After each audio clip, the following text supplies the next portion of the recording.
મજામાં બધા? આજે સુરત મુકામે આમ આદમી પાર્ટી દ્વારા જે સભાનું આયોજન કરવામાં આવ્યું છે, ત્યારે આપણી વચ્ચે મંચ ઉપર વિરાજમાન રજનીકાંતભાઈ, મથુરભાઈ, ભાઈ શ્રી રાજુભાઈ સોલંકી, અશ્વિનભાઈ, જેઓ હમણાં જ તાજેતરમાં આમ આદમી પાર્ટીમાં વિધિવત રીતના જોડાણા છે, એવા આપણા સૌના લોક લાડીલા એડવોકેટ બારૈયા સાહેબ, આપણી વચ્ચે વિશાલભાઈ ચાવડા, માફ કરશો બધાના નામ નહીં લઈ શકું, પરંતુ વોર્ડ નંબર 14 અને 15 તમામે તમામ ઉમેદવારો અહીંયા ઉપસ્થિત છે અને સાથોસાથ એટલી બહોળી સંખ્યામાં દૂર દૂરથી પધારેલા મારા પિતા તુલ્ય વડીલો, મારી માતૃશક્તિ, ભાઈઓ બહેનો અને ખાસ કરીને મારા સાવજો જેવા યુવાનો ઉપસ્થિત છે, ત્યારે હું બ્રિજરાજ સોલંકી આપ સૌનું આ પરિવર્તનની લડાઈમાં ક્રાંતિકારી સ્વાગત કરું છું. આપનો હૃદયપૂર્વક ખૂબ ખૂબ આભાર વ્યક્ત કરું છું. હું મારી વાતની શરૂઆત ભારત માતાના જય ઘોષથી કરવા માંગીશ. બોલો ભારત માતા કી. દોસ્તો, આજની આ સભાનું લાઈવ ફૂટેજ ભાજપના નેતાઓ તો ઠીક, પરંતુ હર્ષ સંઘવી પણ જોતો હશે, ત્યારે એમને એવું ન લાગવું જોઈએ કે આજની આ સભામાં કોઈ માયકાંડાઓ ઉપસ્થિત છે. આજની આ સભામાં જ્યાં સુધી મારી નજર પહોંચે છે ત્યાં સુધી મારા સાવજો જેવા યુવાનો ઉપસ્થિત છે. બંને હાથ ઉપર કરી મુઠ્ઠી વાળી અને તાકાતથી બોલવાનું છે, ભારત માતા કી, ભારત માતા કી, વંદે વંદે, ઇન્કલાબ ઇન્કલાબ, બોલો વીરમાન દાતા મહારાજ કી, દાતા મહારાજ કી, જય સરદાર, જય સરદાર. ખૂબ ખૂબ આભાર. મિત્રો, આજની આ સભામાં જ્યારે હું ઉપસ્થિત થવાનો હતો ત્યારે મેં જોયું કે બહુ મોટી સંખ્યામાં આપણી સેવા અને સુરક્ષા માટે ખડે પગે પોલીસના મિત્રો પણ અહીંયા ઉપસ્થિત છે. એમની માટે પણ એકવાર જોરદાર તાળીઓ થઈ જાય. સાથોસાથ પ્રેસ અને ઇલેક્ટ્રોનિક મીડિયાના તમામ મારા સાથી મિત્રોનું આ તકે હું ખૂબ ખૂબ સ્વાગત કરું છું.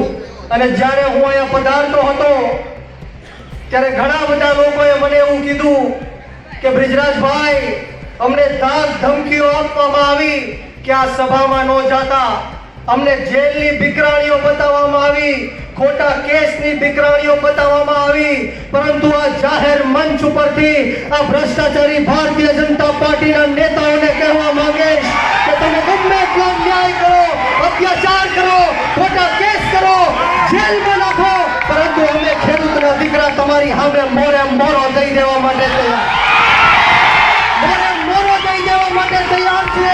આપ સૌને કહેવા માટે આવ્યો છું કે કોઈ ડરવાની કે ગભરાવાની જરૂર નથી. અહીંયા બેઠેલો એક આમ આદમી પાર્ટીનો નેતા તમારી માટે મોતને મુઠ્ઠીમાં લઈને ફરવા વાળો નેતા છે, મોતનું કફન બાંધીને નીકળેલો નેતા છે. અમે આ ભાજપના ભૂંડ ભક્તોથી ડરવાના નથી. મને કદાચ તમે સુરત આવતા રોકી શકશો, પરંતુ સુરતની જનતાના દિલમાં આવતા રોકી નહીં શકો. હર્ષ સંઘવીને એવું થયું કે બ્રિજરાજભાઈને સુરત નો આવવા દીધા, એટલા માટે બ્રિજરાજભાઈ ડરી ગયા હશે, ગભરાઈ ગયા હશે. હવે ક્યારેય મારું નામ નહીં લે, હવે ક્યારેય સુરતમાં નહીં આવે. પરંતુ હું હર્ષ સંઘવીને કહેવા માંગુ છું कि ब्रिજરાજ सोलंकी को क्या आंडू पांडू गांडू समझा था क्या सोचे थे नहीं लौटेंगे, अरे गलत, जब तक तोड़ेंगे नहीं तब तक छोड़ेंगे नहीं. મિત્રો આવનારી જે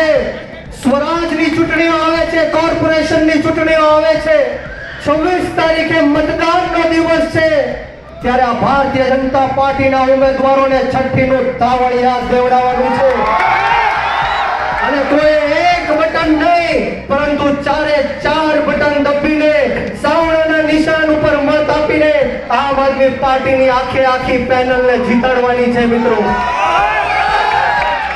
મિત્રો આજે હું તમારી વચ્ચે આવ્યો છું એ કહેવા માટે આવ્યો છું કે આ ભાજપની આ હર્ષ સંઘવીની આ જેલની દિવાલો બ્રિજરાજ સોલંકીને સુરત આવતા રોકી નહીં શકે। આ જેલની દિવાલોના લોખંડના સળિયા બ્રિજરાજ સોલંકીને બોલતા રોકી નહીં શકે। આ પોલીસની ગોળીઓ અને દંડાઓ અમારી જેવા યુવાનોને ક્રાંતિ કરતા રોકી નહીં શકે। આ આમ આદમી પાર્ટી આંદોલનની કોખમાંથી જન્મેલી પાર્ટી છે। અમે ગરમ તપતી ભઠ્ઠીમાંથી નીકળેલા લોકો છીએ। અમે કોઈનાથી ડરવાના કે ગભરાવાના નથી। આપ સૌને હું વિનંતી કરવા માટે આવ્યો છું આપ સૌને હું વિનંતી કરવા માટે આવ્યો છું કે આમ આદમી પાર્ટી યુવાનોની પાર્ટી છે। આપણે સૌએ આમ આદમી પાર્ટીમાં જોડાઈને જે 30 વર્ષથી આ ભારતીય જનતા પાર્ટીનું કુશાસન છે એમને નિસ્ત નાબૂદ કરવાનું કામ કરવાનું છે। અને મોટી હર્ષ સંઘવીઓ ફાકા ફોજદારી કરે છે કે કાયદામાં રહેશો તો ફાયદામાં રહેશો। કાયદાનું કામ કરશે, કોઈ પણ ચમરબંધીને છોડવામાં નહીં આવે। અરે હર્ષ સંઘવી ભાઈ તું પણ કાયદામાં રહીશ તો ફાયદામાં રહીશ। આ એક જનતા છે કે તને કાયદો દેખાડી દેશે અને ફાયદો દેખાડી દેશે, ખબર પણ નહીં પડે।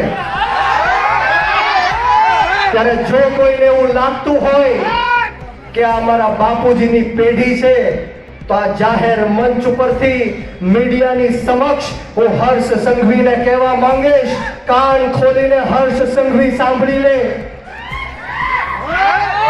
કાન ખોલીને હર્ષ સંઘવી સાંભળી લે कि रण से जो भाग जाए वो वीर नहीं है। रण से जो भाग जाए वो वीर नहीं है। जो प्यास ना बुझा सके वो नीर नहीं है। रण से जो हार मान ले वो वीर नहीं है। जो प्यास ना बुझा सके वो नीर नहीं है। कुर्सी पर बैठे नेता किसी भ्रम में ना रहे, ये सत्ता किसी के बाप की जागीर नहीं है। सत्ता कोईना बापनी जागीर नहीं। जो हर्ष संघवी એવું સમજતો હોય કે આ ગુજરાત અને દેશ મોદી અને શાહના ફરમાનથી ચાલશે તો કાન ખોલીને સાંભળી લે, આ દેશ મોદી અને શાહના ફરમાનથી નહીં પરંતુ ડોક્ટર બાબા સાહેબ ભીમરાવ આંબેડકરના સંવિધાનથી ચાલશે। ડોક્ટર બાબા સાહેબ ભીમરાવ આંબેડકર જેની એક કલમ 100 તલવાર બરાબર હતી અને એ ડોક્ટર બાબા સાહેબ ભીમરાવ આંબેડકર જેણે કીધું હતું કે 100 દિવસ બકરીની જિંદગી જીવા કરતા એક દિવસ સાવજની જિંદગી જીવી। આયા બધા સાવજો ઉપસ્થિત છે। તમે ડર્યા અને ગભરાયા વગર આજે આમ આદમી પાર્ટીની સભામાં આવ્યા છો ત્યારે મારે તમારી માટે બે શબ્દ કહેવા છે મિત્રો કે વળે નહીં કાંઈ દુનિયામાં કરે ગેંગે કે ફેફેથી। વળે નહીં કાંઈ દુનિયામાં કરે ગેંગે કે ફેફેથી। ઘડીક શણગાર મર્દોનો સજી લ્યો તો ઘડીક શણગાર મર્દોનો સજી લ્યો તો મજા આવે અને મજા કાંઈ કોર આવે દાદ કાયર વેશ મૂકો તો અને કદમ બે કાળની હવા ભરી લ્યો તો મજા આવે। તમે સૌએ જ્યારે કાળ જેવી ભારતીય જનતા પાર્ટીની સામે કદમ બે માંડી લીધા છે ત્યારે આપ સૌને હું વિનંતી કરવા માટે આવ્યો છું કે તમે લોકો તો જાગૃત થઈ ગયા છો પરંતુ આપની સમક્ષ 50 લોકોને તમે જાગૃત કરો ત્યારે જઈને સત્તા પરિવર્તન થશે। કારણ કે આ સંવિધાન ધર્મનિરપેક્ષતાની વાત કરે છે, સમાનતાની વાત કરે છે પરંતુ આજે મારે તમને કહેવું છે કે આ દેશના સૌથી ભ્રષ્ટમાં ભ્રષ્ટ વડાપ્રધાન, આ દેશના સૌથી ખોટામાં ખોટા વડાપ્રધાન નરેન્દ્ર મોદી જ્યારે જ્યારે પણ ચૂંટણીઓ આવે ત્યારે હિન્દુ મુસલમાનની વાત કરીને આપણને ભ્રમિત કરવાની વાત કરે છે, મંદિર અને મસ્જિદની વાત કરીને આપણને ભ્રમિત કરવાની વાત કરે છે, કબ્રસ્તાન અને સ્મશાનની વાત કરીને આપણને ભ્રમિત કરવાની વાત કરે છે, પાકિસ્તાન અને બાંગ્લાદેશની વાત કરીને આપણને ભ્રમિત કરવાની વાત કરે છે। ત્યારે આ જાહેર મંચ ઉપરથી કહું છું કે બ્રિજરાજ સોલંકી આ દેશના વડાપ્રધાન નરેન્દ્ર મોદીને હિન્દુ નથી માનતો, નથી માનતો, આ નરેન્દ્ર મોદીને હું હિન્દુ ત્યારે માનીશ જ્યારે આપણી દેશની અંદરથી આપણી ગૌ માતાની હત્યાઓ બંધ થશે। આ દેશની અંદર દરરોજ 50,000 કરતા પણ વધારે આપણી ગૌ માતાની હત્યાઓ થાય છે મિત્રો। અને જે કંપની ગૌ માતાની હત્યાઓ કરે છે એ એલએનએ નામની કંપની પાસેથી આ મોદીએ, આ ભાજપે 550 કરોડ રૂપિયાનું ચૂંટણી ફંડ લેવાનું કામ કર્યું છે। બોલો આ લોકોને હિન્દુ કહેવાય? આ લોકોને મત અપાય? આપણે સૌએ આપણી આત્મા જગાડવાની જરૂર છે મિત્રો। માફ કરશો, કદાચ મારો અવાજ આપની સુધી નહીં પહોંચે। છેલ્લા 10 દિવસથી હું વિદેશના પ્રવાસે હતો। આજે હું સુરત ખાતે લેન્ડ થયો અને આપ સૌના પ્રેમ, આપ સૌના આશીર્વાદ અને આપ સૌના દર્શન મેળવવા માટે અહીંયા ઉપસ્થિત થયો છું। ત્યારે હું આપ સૌની માફી માંગુ છું, પરંતુ રજનીકાંતભાઈ હોય, મથુરભાઈ હોય, એમના નેતૃત્વમાં ધર્મેશભાઈ ભંડેરી હોય, પાયલબેન સાકરિયા હોય, મનોજભાઈ સોરઠિયા હોય, ગોપાલભાઈ ઇટાલિયા હોય, આ તમામના નેતૃત્વમાં આપણે સુરતમાં આમ આદમી પાર્ટીનો મેયર બનાવવાનો છે। અને આવનારી જે જિલ્લા પંચાયત, તાલુકા પંચાયતની ચૂંટણીઓ આવે છે ત્યારે આપણે સૌએ સાથે મળીને આ ભાજપને ઘર ભેગી કરવાની છે। વિશેષ વાતો નથી કરવી। અહીંયા મોટી સંખ્યામાં મારા યુવાનો ઉપસ્થિત છે, ત્યારે હું યુવાનોને 2 શબ્દ કહેવા માંગીશ કે યુવાનો, આપણી ગુજરાતની રાજનીતિથી દૂર ન ભાગો। સારા અને સાચા લોકોએ આ ગુજરાતની રાજનીતિ છોડી દીધી, મૂકી દીધી, એટલા માટે ખોટા અને ખરાબ લોકોએ આ દેશની અને ગુજરાતની રાજનીતિ ઉપર કબજો કરી લીધો છે। આ ગુજરાતની રાજનીતિમાં તમારી અને મારી જેવા યુવાનોએ આવવું પડશે, ખેડૂતોએ આવવું પડશે, મહિલાઓએ આવવું પડશે અને એવા લોકોએ પણ આવવું પડશે જે નાના, દબાયેલા, કચડાયેલા, પછાત, ગરીબ, અશિક્ષિત અને વ્યસનોથી ઘેરાયેલા તમામ સમાજ, જ્ઞાતિ અને ધર્મના લોકોનો અવાજ બુલંદ કરી શકે।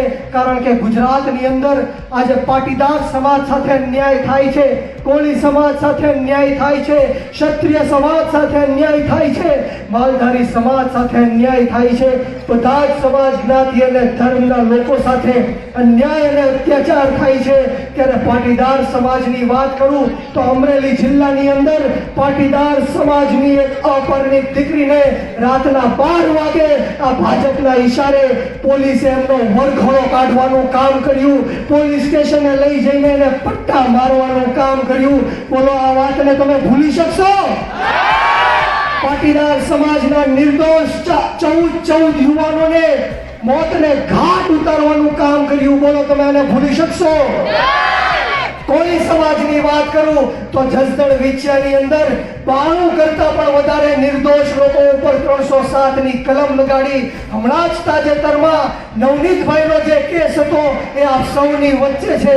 હમણાં જ આપણી વચ્ચે આણંદનો બનાવ હતો। આ અન્યાય અને અત્યાચાર કોળી સમાજ સાથે થાય છે। દલિત સમાજ હોય, ક્ષત્રિય સમાજ હોય, તમામે તમામ સમાજ, જ્ઞાતિ અને ધર્મના લોકો સાથે આ ભાજપ અન્યાય અને અત્યાચાર કરે છે। ત્યારે આપણે જડબાતોડ જવાબ દેવો છે કે નથી દેવો? શાંતિ લાવી છે કે નથી લાવી? તો હું અહીંથી છેલ્લે હવે નારો આપીશ કે લડેંગે। તમારે સૌએ કહેવાનું છે, શું કહેવાનું છે? તો બંને હાથ ઉપર કરો, તાળી વગાડીને કહેવાનું છે, બોલો લડેંગે, લડેંગે।